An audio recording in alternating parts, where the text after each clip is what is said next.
ಸೋನಂ ವಾಂಗ್ಚುಕ್ ಅವರ ಉಪವಾಸ ಅಂತ್ಯಕ್ಕೆ ಇದೀಗ ತೀವ್ರ ಟೀಕೆಗಳು ಬರ್ತಾ ಇರುವಂಥದ್ದು. 26 ದಿನಗಳ ಕಾಲ ವಿದ್ಯಾರ್ಥಿಗಳ ಪರವಾಗಿ ಪ್ರತಿಭಟನೆಯಲ್ಲಿ ಭಾಗಿಯಾಗಿದ್ದಂತಹ ಸೋನಂ ವಾಂಗ್ಚುಕ್ ಅವರು ಉಪವಾಸ ಸತ್ಯಾಗ್ರಹವನ್ನು ಕೈಗೊಂಡಿದ್ದರು. ನೀಟ್ ಪರೀಕ್ಷೆಯ ವಿಚಾರವಾಗಿ ಅವರು ಉಪವಾಸ ಸತ್ಯಾಗ್ರಹವನ್ನು ಮಾಡ್ತಾ ಇದ್ರು. ಆದರೆ ಅವರು ಯಾವಾಗ ಉಪವಾಸವನ್ನು ಅಂತ್ಯಗೊಳಿಸಿದ್ರೋ ಅವರ ವಿರುದ್ಧ ತೀವ್ರ ಟೀಕೆಗಳು ಬರ್ತಾ ಇದ್ದಾವೆ. ಯಾಕೆ ಉಪವಾಸವನ್ನು ಕೈಬಿಟ್ರಿ ನೀವು ಅಂತೇಳಿ ಟೀಕೆ ಮಾಡಿದವರ ವಿರುದ್ಧ ಇದೀಗ ವಾಂಗ್ಚುಕ್ ಅವರು ಕೂಡ ಅಸಮಾಧಾನವನ್ನು ವ್ಯಕ್ತಪಡಿಸಿದ್ದಾರೆ.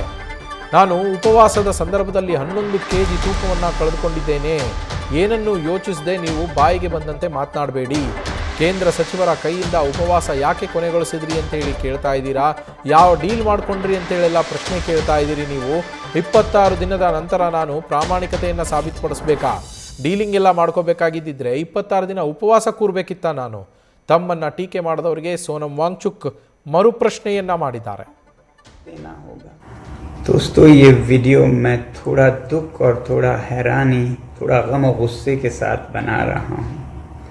अपने भाइयों और बहनों के छात्रों के लिए 26 दिन भूखा रहने के बाद, जिसमें कि मेरे 11 किलो शरीर ख़त्म हो चुका है, मसल्स चले गए हैं, ऑर्गन और दिमाग पर इरिवर्सिबल डैमेज लगभग होने के कागार पर पहुंचा है, और वो भी लद्दाख की कड़कती ठंड से दिल्ली की तपती धूप में बैठकर ये सब करने के बाद क्या मुझे किसी से कैरेक्टर सर्टिफिकेट लेनी होगी कि मेरा अनशन कितना पवित्र था?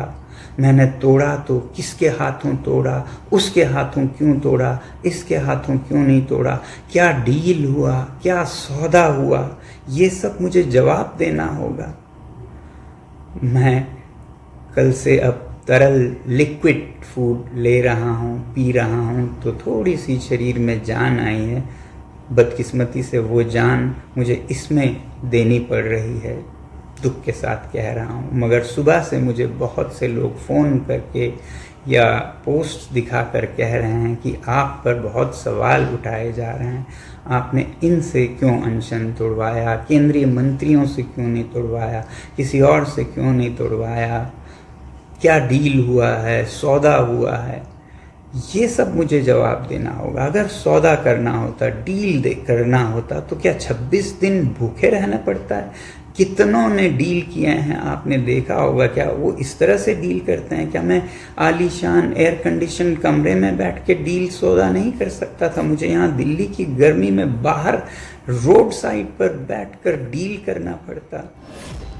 ಸೋನಂ ವಾಂಗ್ಚುಕ್ ಅವರು ಉಪವಾಸವನ್ನು ಅಂತ್ಯಗೊಳಿಸಿದ್ದಕ್ಕೆ ಏನು ಟೀಕೆಗಳು ವ್ಯಕ್ತವಾಗ್ತಾ ಇದ್ದಾವೆ, ಯಾರು ಪ್ರಶ್ನೆಗಳನ್ನು ಮಾಡ್ತಾ ಇದ್ದಾರೆ, ಅವರ ವಿರುದ್ಧ ಸೋನಂ ವಾಂಗ್ಚುಕ್ ಅವರು ಅಸಮಾಧಾನವನ್ನು ವ್ಯಕ್ತಪಡಿಸಿರುವಂಥದ್ದು, ತೀವ್ರ ಬೇಸರವನ್ನು ಅವರು ವ್ಯಕ್ತಪಡಿಸ್ತಾ ಇರುವಂಥದ್ದು. 26 ದಿನಗಳ ಕಾಲ ನಾನು ಉಪವಾಸವನ್ನು ಕುಳಿತುಕೊಂಡೆ ವಿದ್ಯಾರ್ಥಿಗಳಿಗೋಸ್ಕರ, ನನ್ನ ಸೋದರ ಸೋದರಿಯರಿಗೋಸ್ಕರ. ಲಡಾಖ್ನಂಥ ತಂಪಾದ ವಾತಾವರಣದಲ್ಲಿ ವಾಸಿಸುವಂತಹ ನಾನು ದೆಹಲಿಯ ಈ ಬಿಸಿಲಿನಲ್ಲಿ ಆ ಬೇಗುದಿಯಲ್ಲಿ ನಾನು ಕುಳಿತುಕೊಂಡಿದ್ದು. ಅಂತಹ ಸಂದರ್ಭದಲ್ಲಿ ನಾನು ನನ್ನ 11 kg ನನ್ನ ಶರೀರದ ತೂಕವನ್ನು ನಾನು ಕಳೆದುಕೊಂಡಿದ್ದೇನೆ. ನನ್ನ ದೇಹಕ್ಕೆ, ನನ್ನ ಕೆಲವು ದೇಹದ ಭಾಗಗಳಿಗೆ ಮತ್ತು ಮೆದುಳಿಗೆ ಮತ್ತೆ ಅದಕ್ಕೆ ಸರಿಹೋಗಲಾರದಂತಹ ಸಮಸ್ಯೆಯನ್ನು ತಂದುಕೊಳ್ಳುವಂತಹ ಹಂತಕ್ಕೆ ನಾನು ಹೋಗಿದ್ದೆ. ಇಷ್ಟೆಲ್ಲ ಮಾಡಿದ ಮೇಲೆ ನಾನು ನನ್ನ ಕ್ಯಾರೆಕ್ಟರ್ ಸರ್ಟಿಫಿಕೇಟನ್ನು ಕೊಡಬೇಕಾ? ನನಗೆ ಕೇಳ್ತಿರುವಂತಹ ಇಂಥ ಪ್ರಶ್ನೆಗಳಿಗೆ ನಾನು ಉತ್ತರಿಸುವಂತಹ ಪರಿಸ್ಥಿತಿ ಬಂದಿದೆ.